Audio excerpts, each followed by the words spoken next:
Big talkers for you tonight. We start with the problem for the Astros. Not everyone will love you, of course, when you're a champion. That's right, but a Cleveland Indians player who's accused the Astros of cheating is now apologizing for how he treated a Houston fan. It all started when pitcher Trevor Bauer responded to a tweet from Alex Bregman over the weekend saying, quote, "Thanks for admitting I'm better than you."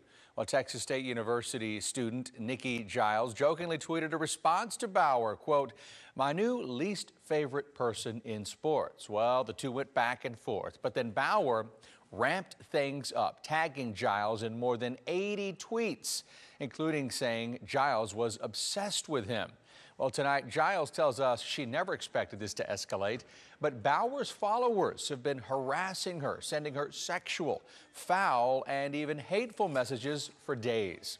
Giles adds she contacted the Indians and Twitter about the messages, but has not heard back from either. Well, today, Bauer did post an apology, saying he often defends himself against trolling, bullying, and slander, and he does not encourage his followers to attack anyone on social media.